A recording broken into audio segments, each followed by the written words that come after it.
Dalam kehidupan sehari-hari kita tidak akan terlepas dari ilmu fisika, mulai dari bangun tidur, saat berjalan, saat melakukan aktivitas, dan banyak pula benda-benda di sekitar kita yang menerapkan ilmu fisika.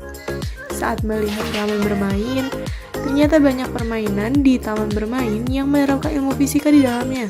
Salah satunya yang akan kita bahas pada hari ini yaitu ayunan.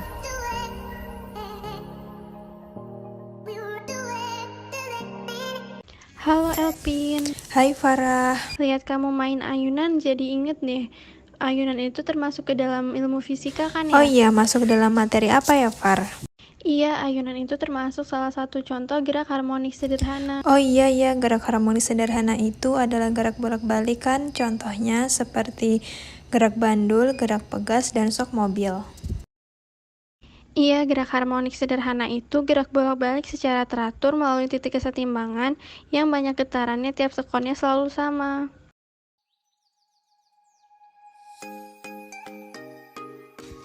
Jadi, gerak harmonis sederhana yaitu gerak bolak-balik benda melalui suatu titik keseimbangan tertentu dengan banyaknya getaran benda dalam setiap sekon selalu konstan.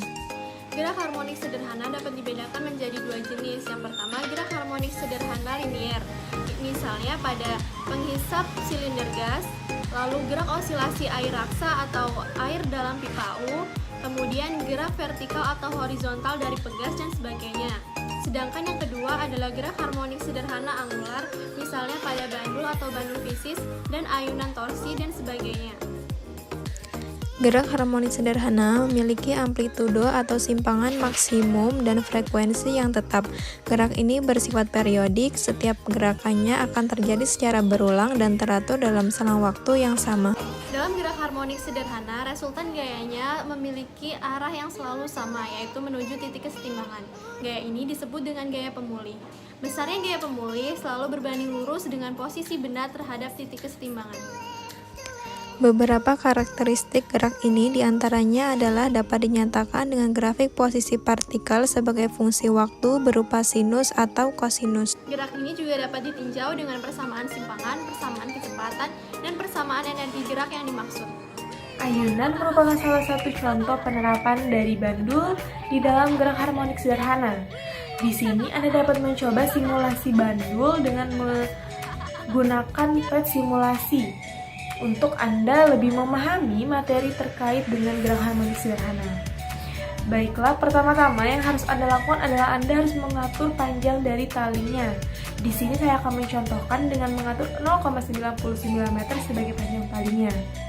Selanjutnya Anda dapat mengatur massa dari bebannya atau bandulnya.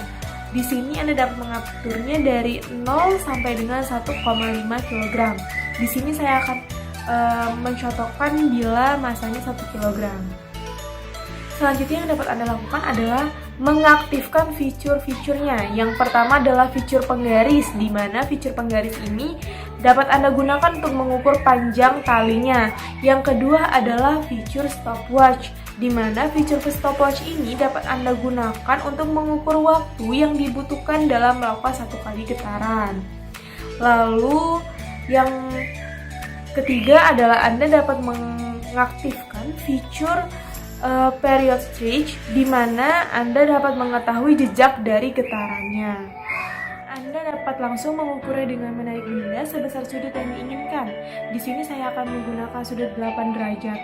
Untuk memudahkan Anda mengukur waktunya dengan menggunakan stopwatch, Anda dapat mengklik titik slow agar pergerakan bandul menjadi lambat. Maka akan terlihat jejak pergerakannya serta waktu yang dihasilkannya. Selanjutnya, Anda dapat mencobanya lagi dengan mengganti ukuran dari panjang tali, massa, dan sudut yang berbeda-beda.